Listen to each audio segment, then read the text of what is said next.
and a happy podcasting day to everybody in the internet, the world, sundial, however you listen to this, semaphone, MD player, welcome. Good evening. The goodest of evenings. G'day. Yeah, there's Australian Zeb making an appearance, always a classic. Hello, mate. Gentlemen, it's we're finally getting through this preseason. We've got one more game to go. I actually blanked out on who they were playing on Friday, but it is the Dallas Cowboys in Dallas. But this preseason has been pretty rough. I don't know how you have been feeling both, but I've been feeling it's pretty rough. Like that second game, that was a chore to get through.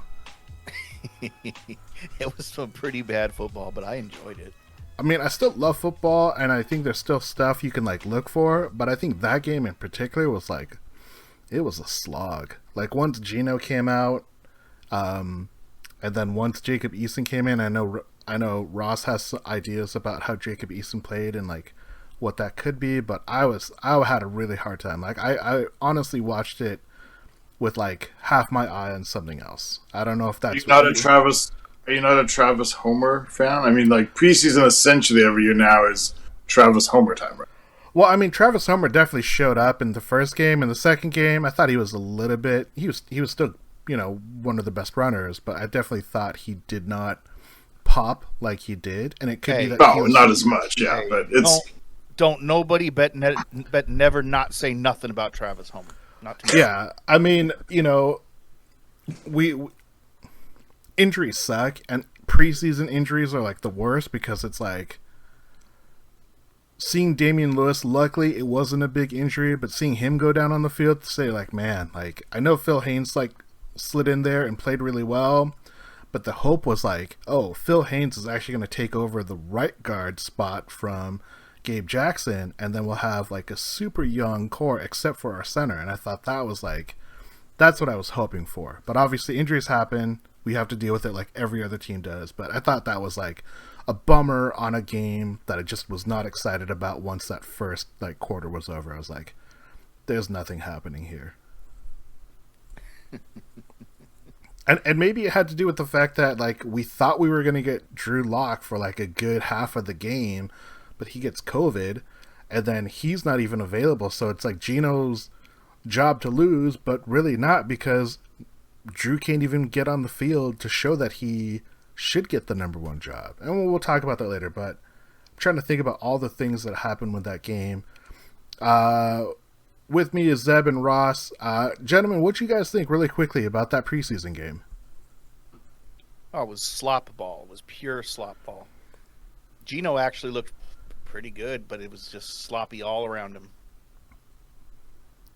Ross, what about you? Did I don't know if you saw the stat, but I think it might have been PFF, one of those stat-based football websites. They said if all the balls that Geno caught, or all the balls that Geno threw that were catchable were caught, he would have had an 87% completion rating. He would have been ranked as one of the top throwers in the preseason, not just in game 2, but overall preseason. Is that something you got out of that game?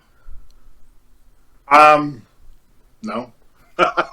I mean, it's true. Last week, and I mean, the first 2 games, all of his incompletions, well, not all, but nearly all of his completions were the receiver's fault, either drops or get your foot down, Noah. But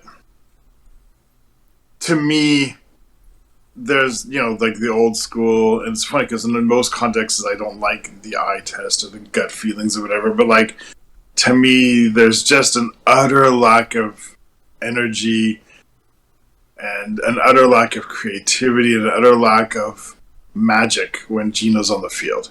He knows the playbook, he can run the plays, and that's what you need. You can just see why he's been a good backup in a lot of teams. But I think it's also obvious why he never was considered as even a possibility of a starter in some of those cities along the way, because when he's on the field, like I said, he can get you what you're supposed to. He can handle the huddle, and that's not to be laughed at. That's not condescending. There's so many, when you watch preseason games, you can see how many people like literally just can't run the play properly. But he's not going to be somebody who pushes the ball down the field. He's not going to be creative at all. He's not going to make too many adjustments on the fly. His mental clock just seems to go a little click slower than the top tiers, and his decision making is just a tad safer, just a bit quicker to go. I mean, it's easy to complete 80% of your passes if they're all the check downs, right? He doesn't push the ball much. Which is like the extreme opposite of Russell Wilson. Russell Wilson goes to the deep play, and too often we say, disdains the. Russ will disdain the check down, the pass in the flat, but Geno likes to keep that. It's like the ball has an invisible 20-yard rope on it. That's as far as you can get from his hand. Maybe it's across the line of scrimmage, but maybe it's to the side. But like it's got the ball has a 20-yard tether on it that you can't see, but he knows it's there, and that's how far the ball can go in the air. So again, it's not. I don't want to be down on Geno. Like if Geno's a quarterback, fine, we'll go out there and we'll win 5-6 games. Fine. But if you know you're not going to be competitive that way, or you're not going to get to the playoffs even that way, whether you're 5 wins or 1 win, it's the same thing. If you're going to be at that point, then then I don't mean like, what's it called? I don't mean like tanking. What I mean is, if you're at that situation, why not gamble on some of these other players and see if there are players who play better in a game than in practice. There are players who, once the lights are on, they turn it on. So why not find out what Drew Lock can do in our system with our coaching or whatever? Even Eason. I mean, we'll talk about it later, but like, why not? Just give it a shot. I mean, we got to see Eason in extensive play, and his numbers weren't particularly great or good. But even with Eason out there, though, I felt like the efficiency took a hit, but the energy I thought was higher, personally. Yeah, I mean, we'll start about that, but, the Seahawks close out a very concerning preseason schedule, but it's the preseason, so nothing to worry about yet. Geno's going to get his third start of the preseason, looks to be the default starter for week 1 of the regular season, but is there something that Drew can do in this final preseason game before Pete officially announces his starter to tilt the room? This is a Hawkscast podcast brought to you by the Hawkscast Forum, and we are going to go into topic number 1. And Ross, you've been talking about this all preseason, all off season. So topic number 1, did the Seahawks mess up the QB competition from the beginning? I used to think so, and I talked about it a lot. Now I sort of see a method to the madness, but now I'm questioning myself again. And we'll hit on one of my other favorite themes. You never know what Pete Carroll's thinking. It doesn't really matter what he says to the media. It doesn't matter what he says to Mike Salk in his morning interviews. It doesn't matter what he tweets. Like every year he pretends he's giving clues in the draft. Oh, please. It doesn't matter what he says.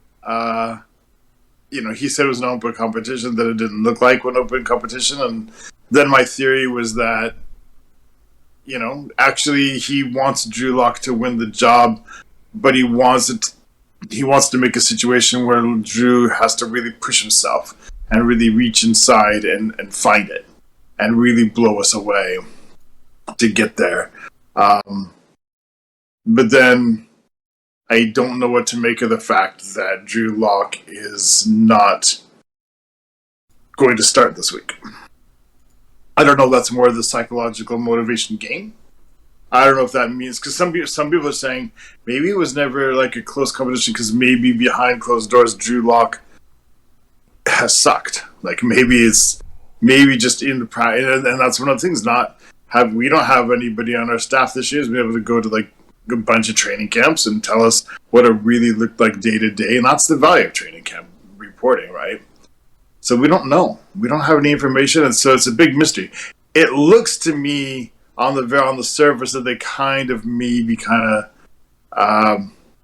it up, and that the COVID threw a monkey wrench in there that maybe he was supposed to start week 2, and that's when he was supposed to kind of do well and peak and say, okay, now he's earned it. But instead, that didn't happen.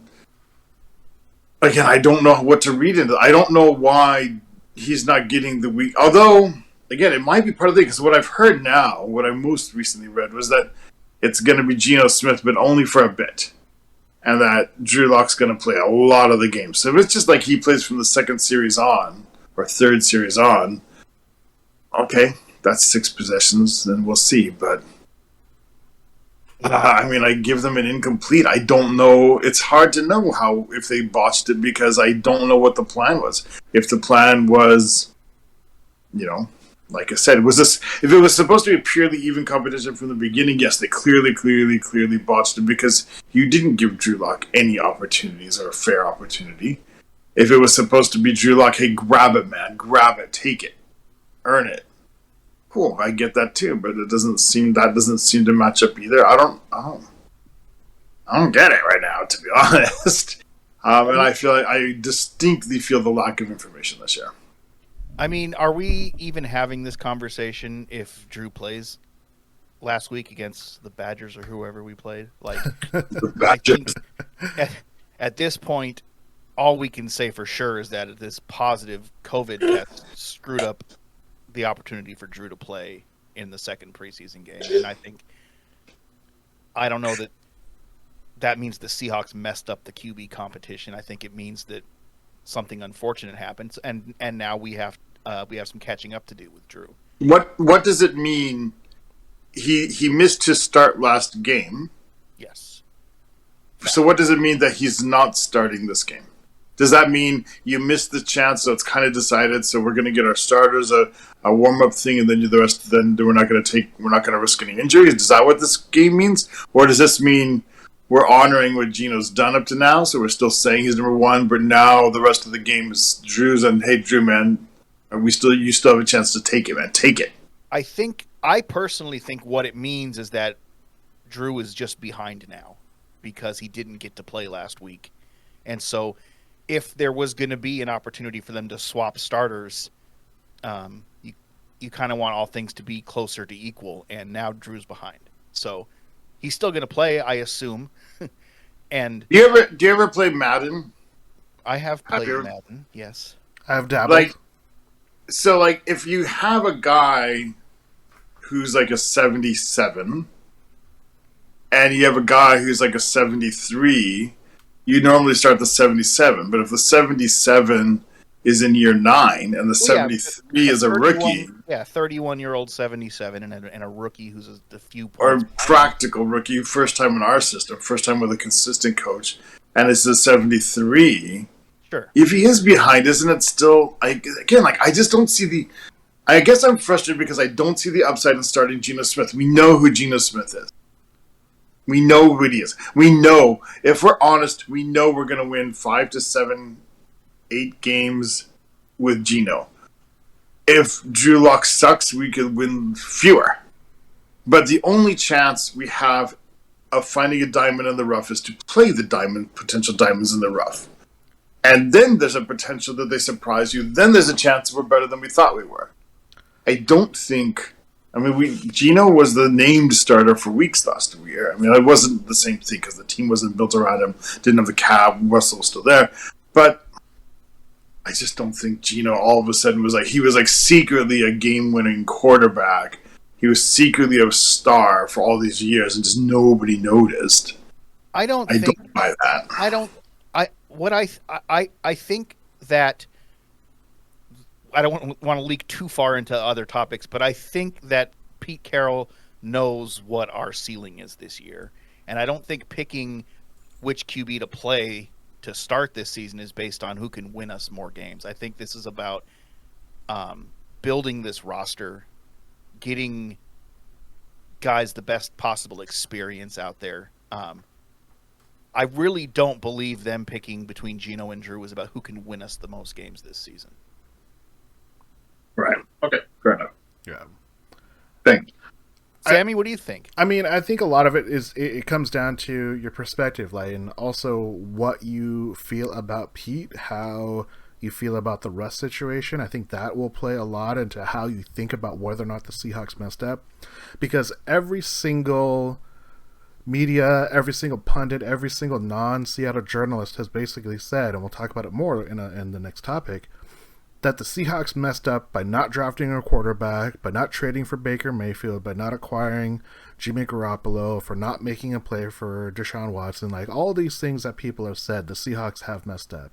And I think if you buy into that narrative, you think that this team is just a quarterback away. But it's not just about who you have a quarterback for 2022. It's who do you have the quarterback for the foreseeable future. And for the longest time, we haven't had to think about that with Pete Carroll. And I think about the way that this QB competition was held is very similar to me how we looked at Matt Hasselbeck versus the young quarterback they acquired in Charlie Whitehurst. And Charlie Whitehurst was a young guy. He had a cannon of an arm, but he never could put it together. He was always a backup because he sat behind Phillip Rivers. Matt Hasselbeck had a noodle of an arm, but he was accurate. He was a savvy vet. You knew what you were getting out of him. He wasn't going to take the top off of any defense, but if you needed 5 to 15 yards, he could get it to you. It'll take a little while, but he'll get it to you on time, you know. And Ross, we went to training camp and we saw that firsthand. And we're still like, man, Charlie Whitehurst can zip it, but it's just like all over the field. And Matt Hasselbeck, it takes forever to get there, but when it gets there, it's like perfect. It just looks like he's throwing it high and far, and you're just kind of counting until it falls into someone's lap. I think I actually remember being at that field and noticing. I think you commented on it first, where like they're throwing the same routes, and Matt's ball took like literally an actual stopwatch longer. I mean, you could watch the clock on. Yeah, like you know, they're throwing like he's throwing like a drag route, and he's throwing it when the guy hasn't even made his cut yet, because like, you know, it's going to take a while to get there. Whereas, you know, Clipboard Jesus is just like zinging it in there, but he's throwing it like 20 miles too fast, and it like hits the guy in the face. I feel like this is what it's happened. on the wrong shoulder. Yeah, I feel like this is what has happened with the QB competition.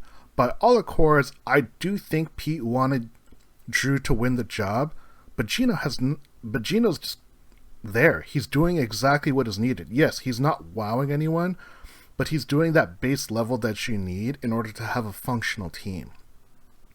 Drew was given every opportunity, I feel like, to show that he deserved that opportunity to challenge Geno properly. And through camp, through training camp, through the preseason, and now that he got COVID, he was never able to demonstrate that. If you go back to when Russell Wilson beat Matt Flynn, it took Russell just killing it in training camp, killing it in preseason. He had to have 2 amazing second halves of preseason football before they even said, you know what, yeah, we're going to give this guy a shot in game 3 to start. And also took whether it was real or not, it took a dead arm injury to Matt Flynn to give Russell that opportunity. And obviously Russell took advantage of it, and, you know, the story, you know, that story is told. But I feel like Drew just never did that. And I think that's the reason why I don't think the Seahawks messed up. But like you were saying, Ross, like, look, we're going to throw a flyer out there on this guy and see what we can get out of him. If it doesn't pan out, we still have Geno to fall back on. Yeah, we're not going to be, you know, challenging for the playoffs unless everything goes right. But we'll throw a hat, you know, throw our keys into this hat and see what we can get out of it. And Drew just hasn't been that guy. He could be, maybe with enough time, maybe by the end of the season, but in the 3-4 months that he's actually been playing and practicing with the Seahawks, I don't think he's shown it. So he needed to show more. I don't think he's owed anything. And I do think that knowing what Geno is, that is the right decision if he ends up being the week 1 starter. I think what we're seeing firsthand, one of the major disadvantages of a short preseason, of only having. I was going to say, do you kind of wish this year there was 4 preseason games? Or 5? Yeah. Exactly. I don't know if you guys remember this. I think I brought it up once. When I was a kid, back in the days of the dinosaurs, there were 6 preseason games. Ooh, that's a lot of games. It used to be 6. So for the longest time, there was 4 preseason games and 16 regular season games. Before that, it was the same number total, but it was 6 preseason and 14 regular season games. Wow. So yeah, Mm-hmm. this is the year I wouldn't mind 4 preseason games, to be honest. Yeah, and honestly, we've barely even seen our starters play. We haven't seen Jamal play. We haven't seen Quandry play.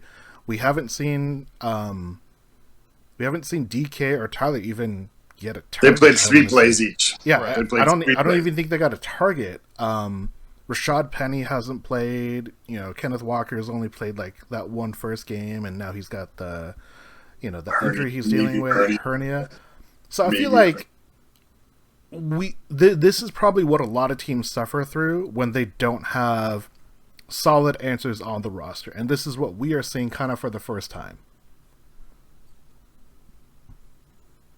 I do think this is. I mean, maybe we should move on. But my last comment anyway. There's a little bit of like historical justice here. Geno originally lost his job with the Jets as a starter because during preseason, one of his teammates cold cocked him, and he broke his jaw. And so you can't play quarterback with a broken jaw. You can't call the numbers. So he lost his job, right? And now he may keep his job as a starter because of COVID. So, kind of interesting. Weird world we live in. A really weird thing. I mean, how much is Drew Lock thinking, like, wishing he wore a mask? Because this is the second time he's had it. Yeah. That being said, let's move on to topic number 2. Zeb, I mentioned earlier, a lot of people do not like the Seahawks team. If the Seahawks are the worst team in the NFL, does that change your expectations? Should Seahawk fans justifiably say, okay, well, if we're in a bottom quarter, bottom third, whatever of the NFL, should our expectations be a lot lower and therefore be much more gracious with what we do get?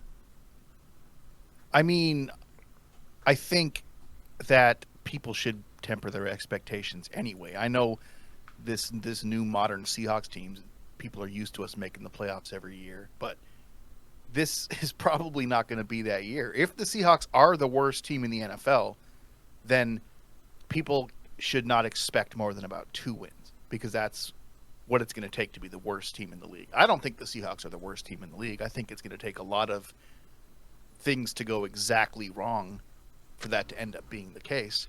But yeah, this is a season where you have to lower your expectations. You cannot expect, with this young roster with question marks at quarterback, to come out and win 10 to 12 games. It's possible, sure, but like if you're expecting that, you're going to be disappointed. That's just not the way things are going to work out this year.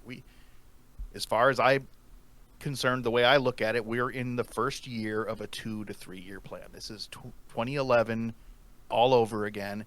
Whether or not they can recapture that magic remains to be seen, but this is not the year to expect playoff wins and Super Bowls. Ross, what about you? You've obviously been watching the Seahawks longer than we have, so you've seen the lows of the lows, but I remember where they introduced the forward pass.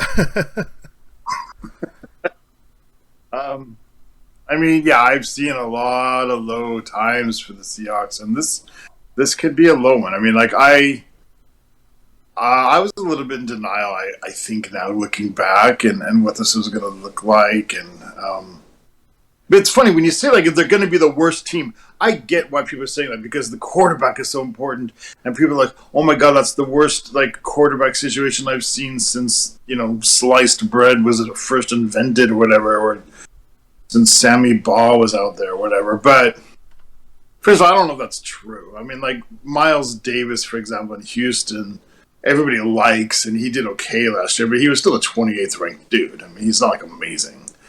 And who do they got backing them up, right? So there's, and Chicago, you're just assuming the field is going to come around. New York, you're Giants, you're assuming Jones is okay. I mean, I don't even know if we have the worst quarterback situation, but I do get it though. I'll, if we concede the general view, it's a misnomer though still, because it's as if you're trying. There's talent on the roster, so it all comes down to coaching. If you can get the most out of your players, and if you can tailor your playbook and your play calling to the talent you have. Does anybody think that we have the worst running backs? No. Does anybody think that we have the worst running offensive line? No. So now if you're trying to run Pete Carroll's system, you try to run the ball a lot. Like 2013 Seahawks a lot again. Is anybody really thinking that we're that much worse than every other team? There's no way. We would have success that way. And you look at our defense. Does everybody think that really we have the worst safeties? No, of course we don't. We have the worst defensive line? No, of course we don't. Worst line. Cornerbacks, there's some questions there, but there's some talent there as well. Like, we don't... If you try to play like a generic way, line up with no playbook and random play calls, maybe we are a bottom 5 team. But here's the thing. It's the NFL. So there's a salary cap. We're all playing with the same money. We're playing with close to the same talent level. Close. So it's going to come down to coaching. Does Pete Carroll still know how to get the most out of what he's got? Does he still know how to motivate the best? Does he still know how to moneyball it? Because here's the thing. Like, this is what I used to talk about years ago. If you're playing across from a defense that has spent $25 million on their premier pass rusher and $25 million on the premier cornerback, but you've spent your money and your energy and your draft capital on running the ball, then you've just canceled off $50 million of their salary cap. It doesn't matter who they have at cornerback if you're running it off of the left tackle over and over and over again. Their pass rush is just going to get worn out defending the run. Except for Aaron Donald. Every other, those edge rushers, you just keep rushing at them. Max Crosby, whatever. Like, you run at them, then you're canceling that out. If you can moneyball this and play to your strengths, we are not going to have the worst record. Pete Carroll's a good coach. He knows how to motivate. Even his critics know that. So to pretend that they're going to end up with the worst record in the NFL, I don't know if people have been watching in the past 10 years. I think that comes back to, we are at a point, especially when it comes to the media and journalism and websites, is what generates buzz, what generates emotions, what's going to get people heated. And saying that a team is the worst, even if you looked at rosters, like right now, the Jets are going to start Joe Flacco as their quarterback. Geno Smith and Drew Lock are better than Joe Flacco at this point in their careers. And you mentioned a bunch of other roster positions where Seattle is going to be very competitive, not just like a great player at positions, but just like, top tier players at some of these positions. So I think that, no, Seattle's not the worst. And even if they were the worst, it wouldn't change the expectations, because I don't expect a Super Bowl every year, because it's really hard. It's really hard to win a Super Bowl. It's really hard to make the playoffs. But what is also really hard, it is hard not to win a game in the NFL. You have to go out of your way. You have to have bad luck. You have to have bad coaching. You have to have bad roster management. And you have to have bad injuries to go win this. To even get 2 wins in the game, 2 wins in a year, it's so difficult. You have to have a really undisciplined, really bad team to be that bad. And we've talked about what the floor is and what the ceiling is with Drew or Geno at the helm. Pete Carroll, 6 wins is my floor. Like, they can sleepwalk through the season. I think that 6 wins is the lowest number of games that they would win. Just looking at the schedule, looking at who they would play, it's not out of the realm of possibility that they could be worse. But again, it comes down to injuries, what happens in the game that leads to that. So I think expectations should always be tempered based upon the current situation. But I also think that the season's going to be a lot of fun. There's going to be a lot of things that are worth looking forward to, and we'll talk about that a little bit more. But it kind of goes into topic number 3, so we're just going to kind of push ahead to topic number 3 here real quick. And Ross, topic number 3, the Hawkscast Corner. Do fans deserve to suffer through a rebuild, refresh type of year? Tony chiming in real quick. He says the current over-under on Seahawk wins is 5.5, and he's taking the over. I'm with Tony. I would definitely take the over on 5.5 wins. But Ross, do fans deserve to suffer through a rebuild, refresh type of year? Well, as it was pointed out to me earlier today, nobody forces you to be a fan. True. You don't deserve it. If you If you don't deserve it, you don't have to be a fan. You can walk away. But if you do, we'll mock you.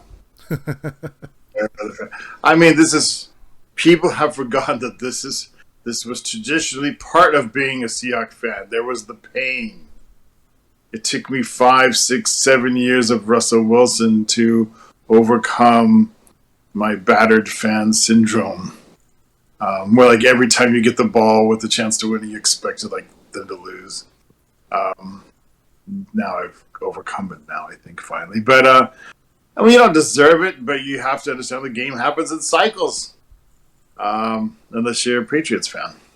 For everybody else, the game happens in cycles. And even they're kind of having semi-down times now, too. So, everybody's like, oh, well, like, they sucked at the draft or whatever. Like, nobody else stays on top for 10 years. It's hard. And so I think you just kind of adjust. Like, I think it's fun to pretend you're still expecting a Super Bowl and 17-0, yo.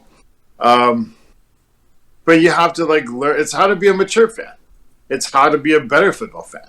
Can you enjoy, besides just blatant winning, which everybody loves, can you enjoy watching a quarterback competition and seeing how it's going to play out? Can you enjoy watching your young cornerbacks learn the game?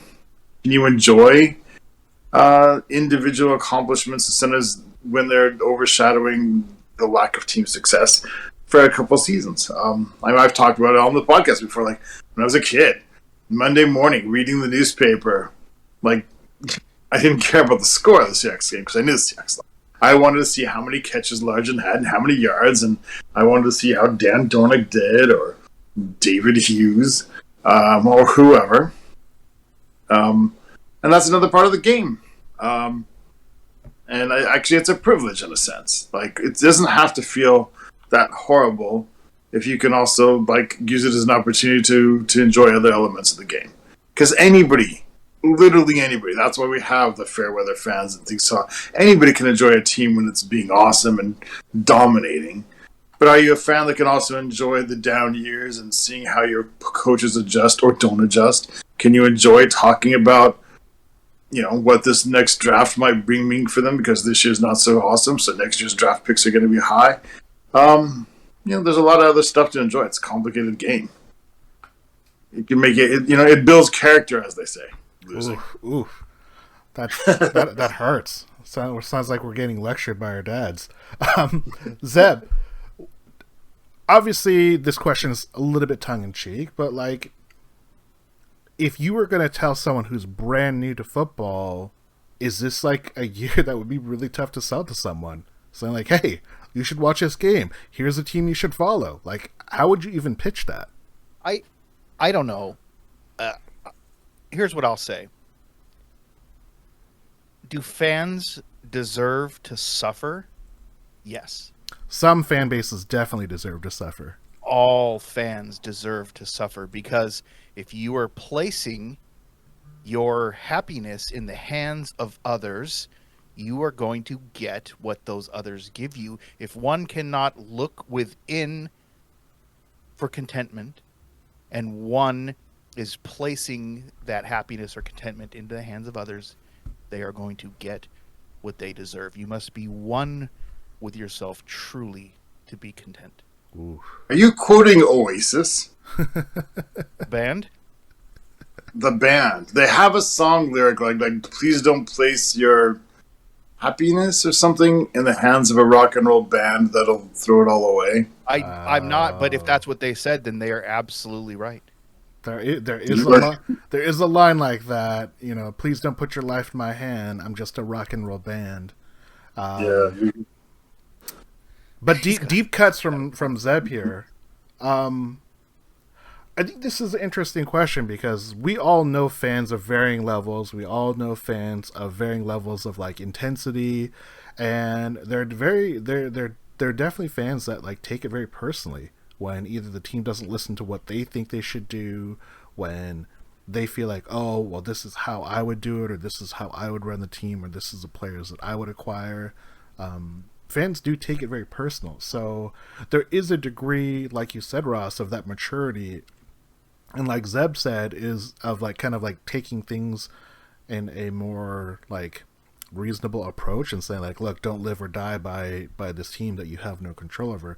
But I think the fans that are truly fanatical about it, it is hard for them to separate that. Like, I know we've probably all had that phase in our fandom where we were like, oh man, I'm having such a bad day because the Seahawks lost a game. It's like some people still carry that on because that is literally like one of their biggest focuses and their biggest source of enjoyment, but also equally biggest levels of punishment as well. I think what you have to understand about football more so than any other sport is it is so much quicker to rebound and retool and refresh and get better year to year than it is in any other sport. Basketball, maybe you can buy your superstar, but it requires that LeBron wants to play for you. That's like a whole different level. Or you have to have like a guy like Steph Curry who can just shoot from anywhere.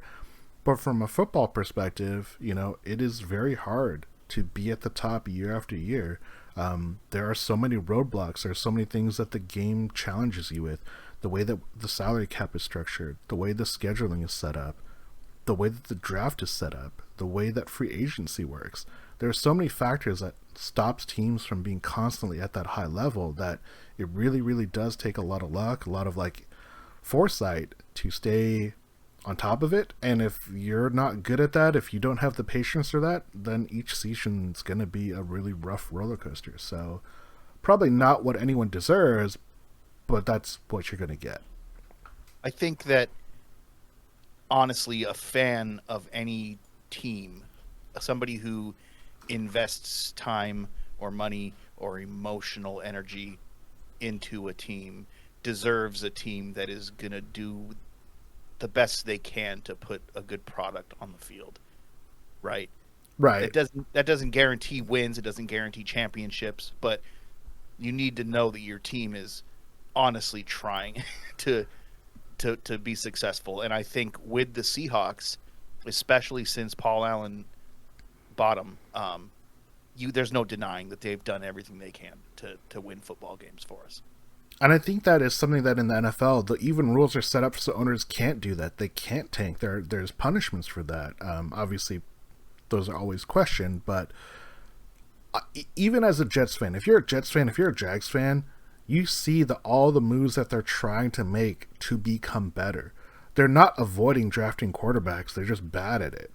So teams have tried to get better. Some teams are definitely better than others. It's kind of like after Russell Wilson left, people are saying, oh, the Seahawks have never invested in an offensive lineman until they drafted Charles Cross. Like, what the hell? It's like, no, that's not true. They had Russell Okung. They had a 1.5 year gap where they tried George Fenn. He got injured in the year that he was going to start. He's currently a starting right tackle now. They traded and acquired Dwayne Brown, who played at a Pro Bowl level for many years, and now they drafted another rookie. So there is this mindset of people saying, oh, they've never done this, or they're always so bad at that. It's like, no, Seahawks have tried to build the offensive line. They haven't been perfect, just like at a lot of other teams, but people create that kind of narrative, and then they won't let it go, even if the facts dispel that. So there are definitely fans that are more in tune with what's going on, and maybe their fans are just like too high in the sky, and they can't see the forest or the trees. They're just bleeding green and blue, and it's Super Bowl or bust every year. They got that taste. I know what that's like. Not realistic. Potentially. Final thoughts on the fans. Ross has talked before. I'd never really thought about it this way, but he's talked before about certain teams that are kind of content, almost getting there. Like, they're content with a 9-7 and a playoff berth. Like, they don't, to them, that's successful enough to keep the team running. And I think, I don't know that there's any particular teams that are doing that right now. I know we talked about the Lions, seeming like a team like that. Actually, I would say the two teams that I think kind of like emulated that would have been the Rams and the Niners. They said, oh yeah, we could live with the Jimmy Garoppolo. We can live with the Jared Goff. And then they all both. Whoa! I'm Jimmy saying he got to the Super Bowl yes, and the NFC Championship. Yes, but both of them have said, like, those teams have said, hey, we think we can win this with this guy. We've invested in them. We think they're the one. and they've had pretty good highs, but none of them were able to do it when it mattered. They were not able to win the Super Bowl and the chance. But the point that I'm trying to make is teams get to that level and think, oh, well, we have to keep going with him. Or the Lions with Matt Stafford. Well, we're winning 6 games. We went to the playoffs one time with Matt Stafford, so he's our guy, and we can't try anything else. But it does take a team like the Rams to say, like, you know what, Jared Goff isn't working for us. We're gonna try and trade, and we're gonna give 2 first-round picks, one to get Matt Stafford, and a second first-round pick just for them to eat Jared Goff's salary. The Niners say, you know what, we're gonna trade for Trey Lance, who's only played 2 college games, but we think he's so good, and he's gonna be the guy to replace Jimmy G. This is the guy we're gonna go. Yeah, they have made that switch because the guys they thought were the ones they didn't believe in anymore, and I think that's what teams have run into. Niners and the Rams have kind of jumped out of that, and to a degree, Seattle has as well, because they decided to keep Pete Carroll and let Russ go. But do you actually think that the Rams and the 49ers are content not winning championships? I think they were to a point. I mean, like, the 49ers, of course, they went all in on Trey. So, like, you can't say that they're at that right now, because you don't give up 3 first-round picks unless you think that guy's the savior. Right. But, for example, a team like Minnesota, they've been content with Kirk Cousins for a number of years. And, I mean, he's probably slightly better than the perception, but there's nothing indicating he's like a prime-time, get you to the Super Bowl and win it quarterback. But they've not moved on. And they don't seem to want to move on necessarily. And like they do seem like, and he's like right at that level. Like he's borderline playoffs every year. He puts he's good enough that he can get the ball to their new star receiver. He can get, he can run the offense effectively. So he's just good enough. And they haven't tried to replace him. So I think in 5 years we'll be talking about Cincinnati. I think like Burrows is going to be like the next Kirk. He's good. He's not going to be a Super Bowl quarterback. He's going to be good. For a long time, the San Diego Chargers with Rivers. It was never didn't seem like he was ever going to be like a Super Bowl winning quarterback. He was good enough that you'd feel dumb getting rid of him and taking a chance. I mean, Kirk Cousins is the epitome of 500 quarterback. 9-7, 8-7-1, 7-9, 8-7-1, 10-5, 7-9, 8-8.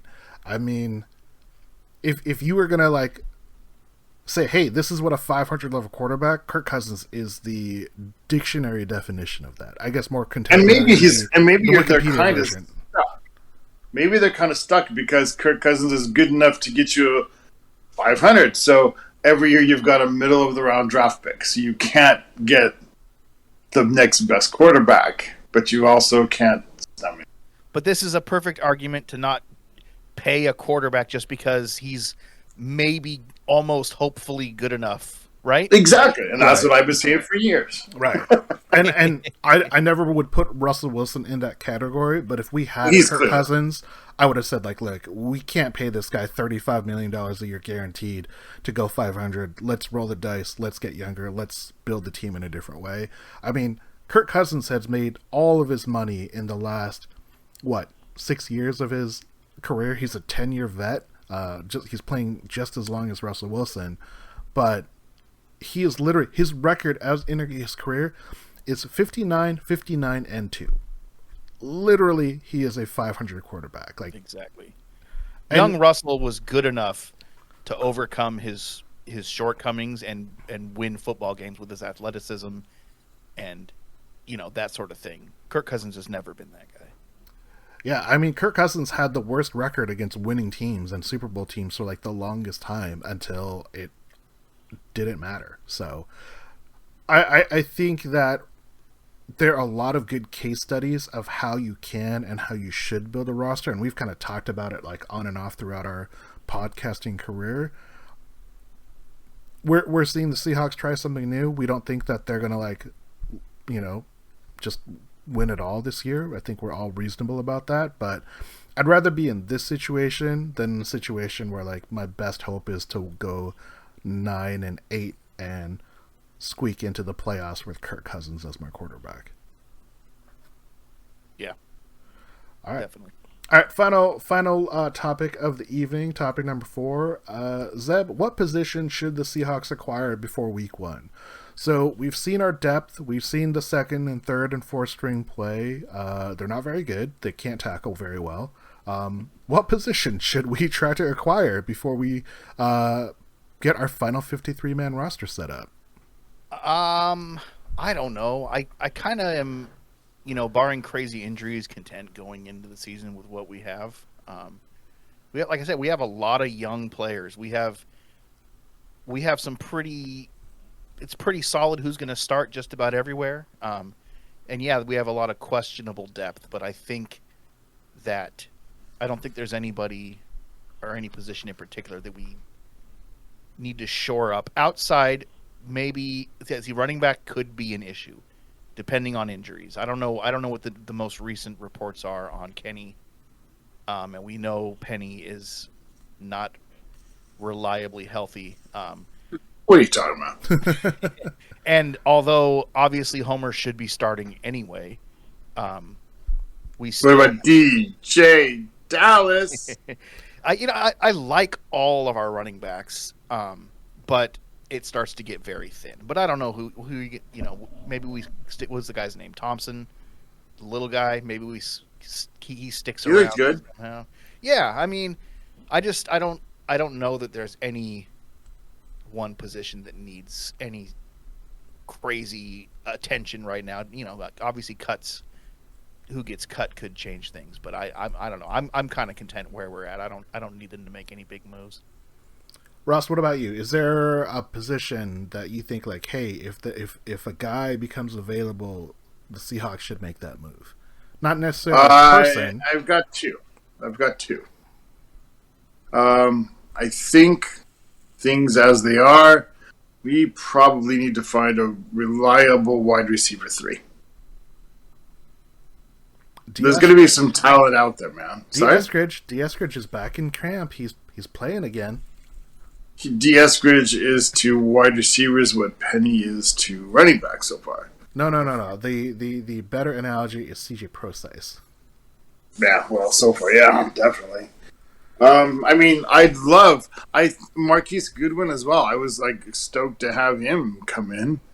Legitimate Olympic speed, cool. And Eskridge, yeah, cool talent. See, but we're heading into week 1, and those guys aren't. They're not. We have a lot of wide receivers on the roster right now. Right, but none of them again, and they're all fine. Hart's fun to watch, but the rookie dudes, they haven't, they're 7th rounders and they haven't really outplayed their draft stock, so to speak. Penny Hart's fine and Swain is fine.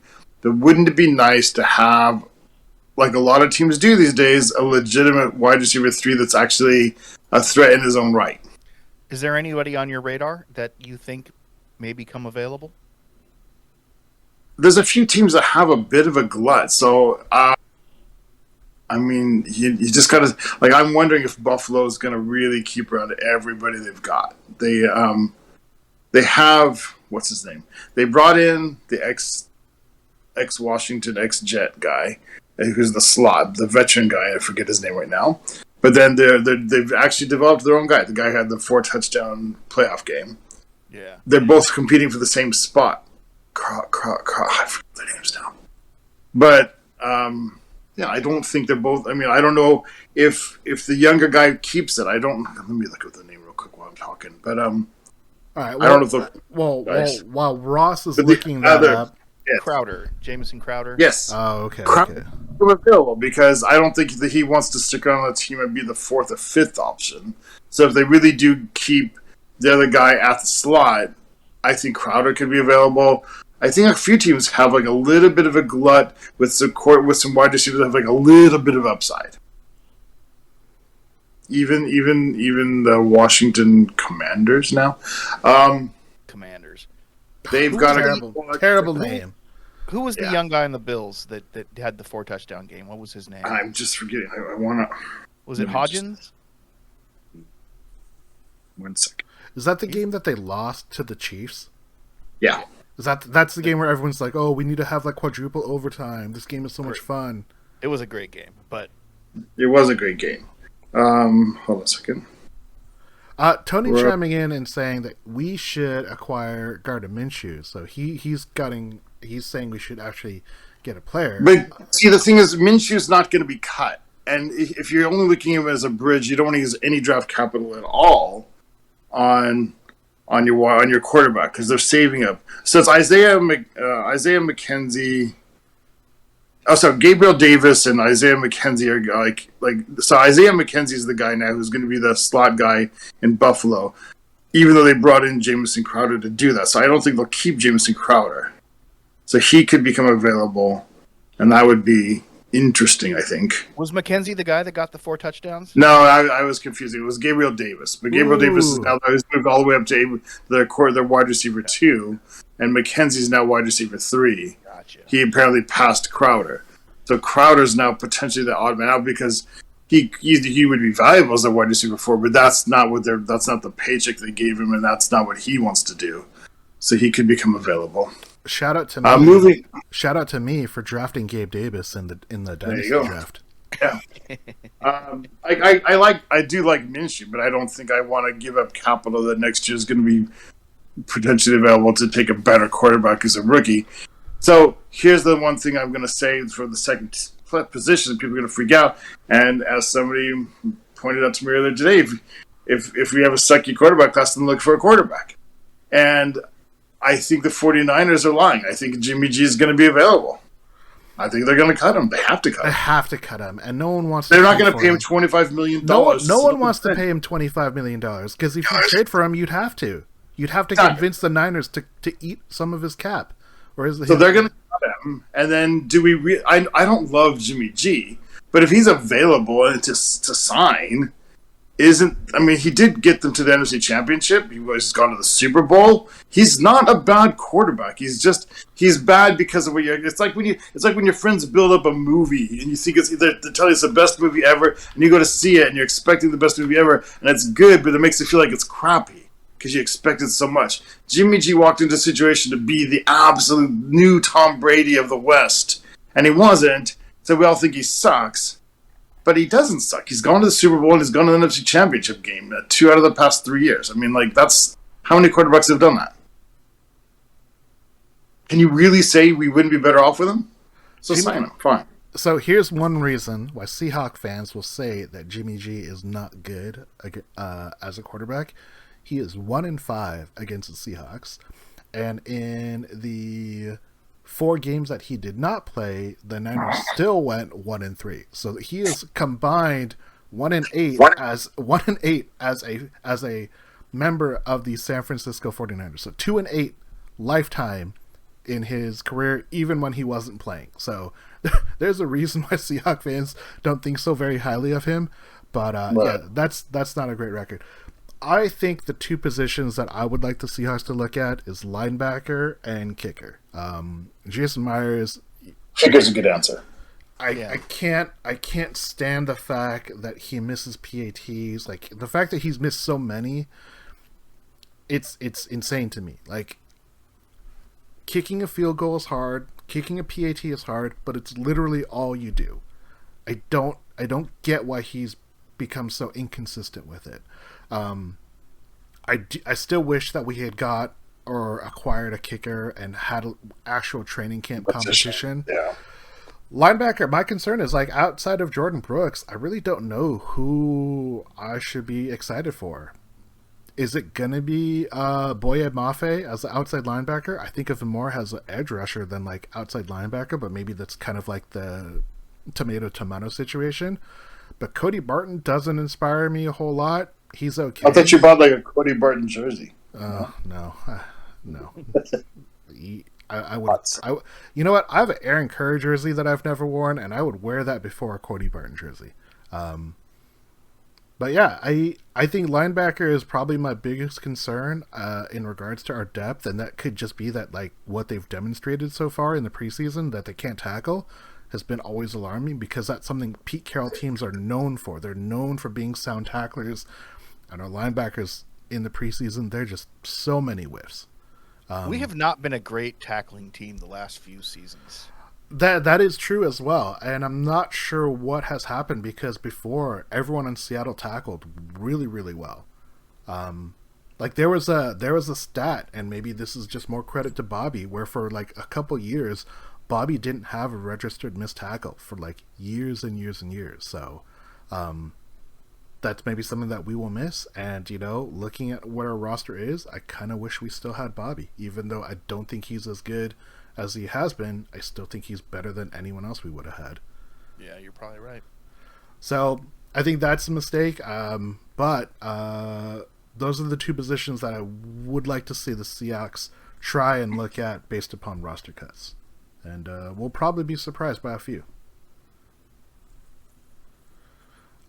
Final thoughts on the roster before we get into our predictions. I think we just about covered it. All right, let's do it to it. All right, so Zeb, we're going to fire off with the questions and predictions for you first. So who will impress more in this final preseason game, Geno or Drew Lock? Well, just for the sake of there being a quarterback controversy, I will say Drew Lock. All right. And I'll throw Jacob Eason in there for Ross. You can choose who impresses more, Geno, Drew, or Jacob Eason.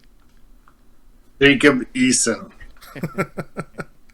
I don't expect anyone to really impress. And this is more of a statement of it's the third preseason game. These games have become more and more meaningless based upon trying to preserve safety.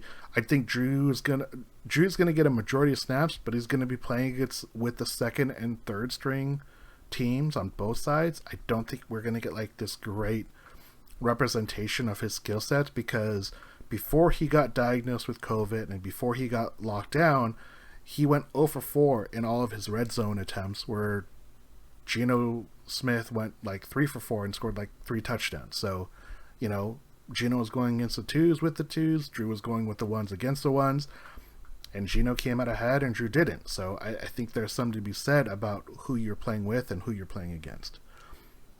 Zeb, which player will make the roster based on this game? Is there someone that you think is on the bubble that will solidify their roster spot based upon this final preseason game? Who's the wide receiver kick returner that kept screwing up? Oh, that guy that muffed the punt? Cody Thompson. Thompson. Him. He's gonna be a hero this week. Ooh, watch. All right. Ross, do you have a player that is going to solidify their roster spot in this preseason game? I mean, I kind of agree with Zeb, just not the specifics. Like, I feel like the running back position and the quarterback, the wide receiver position are going to kind of shake themselves out this game. I think fair enough. I actually don't know who is like a bubble person that's really going to make it on this game. I have a good suggestion for AJ Arcega-Whiteside. Dude, that guy had his one chance and he biffed it. Like that guy, we traded for a guy that was going to get cut, and he got traded again already. He hasn't even been a week with the team, so rip to Ugo Amadi, but no. All right, next prediction, Zeb. Which player will get cut based upon this game? Who's on the bubble and it's going to pop? Jason Myers. Ooh, you stole my thunder. That's who I wanted. Ross, what about you? That's such a good call. Really don't know. I mean, it's unlike most years. I'm just really not sure who's literally like the fringe. Like, it just feels like there's the starters and then a bunch of undistinguished people. Yeah. I think we're going to be shocked that, or not shocked necessarily, but disappointed that probably neither of the two rookie wide receivers makes it. Yeah, I think that's very likely. I would have said if Damian Lewis didn't get injured, I think that Gabe Jackson was potentially going to get cut because That could have just been a little bit of money they saved. I think kind of like the point both of you have made, outside of Jason Myers, like I don't think there's really one on the roster who's like really in jeopardy. I don't think Freddie Swain is. He seems like he's going to make the roster. Same thing with Penny Hart. The Eskridge is true, so that means you're really looking at the 6th wide receiver. I don't think anyone's saying like Goodwin's a lock or anyone else is a lock, so I don't think there'll be any surprises there. Zeb, who has impressed you most in camp, whether it's through the preseason games or in camp or stuff that you've read about? Travis Homer. Travis Homer, fair enough. Ross, do you have someone who's impressed you? Not really. I mean, like, again, like every year the backup running backs do, but I think like I'm kind of immune to that now. Like that's just how it is. Like that's the nature of that position. Whoever gets the carries, it's preseason, so they're gonna get some yards. Like I feel like every year, every team has their RB4, RB5 that kind of goes off. Wow. Penny Hart, actually, I gotta say, Penny Hart. When I rewatched his stuff from the first game, like he feels like he's quietly made a lot of progress, but I just feel like at this point, he's not gonna. I am impressed with his route running and his precision now, but I just don't think does anything flashy enough to get noticed. He needed to do it like last year. All right. Maybe I created this question wrong, but the two people that I think have impressed me the most are going to be Abe Lucas and Tariq Woolen. I know they're rookies, but I did not expect them to challenge for starting positions out of the gate. I thought they would have been like injury replacements or guys that challenged as the year progresses. But Tariq Woolen and Abe Lucas might be starting in game 1. Based on I considered Woolen as my answer for a minute, but then the reason I didn't list him is I feel like I heard more about him like during practices than in the game. Yeah, so I think Abe Lucas, the people that I speak online that know a lot more about offensive line play than I will ever know, they've been speaking so highly of him. Bill Baldwin on NFL Network, he has been like raving about the Seahawks offensive tackles in Charles Cross and Abraham Lucas.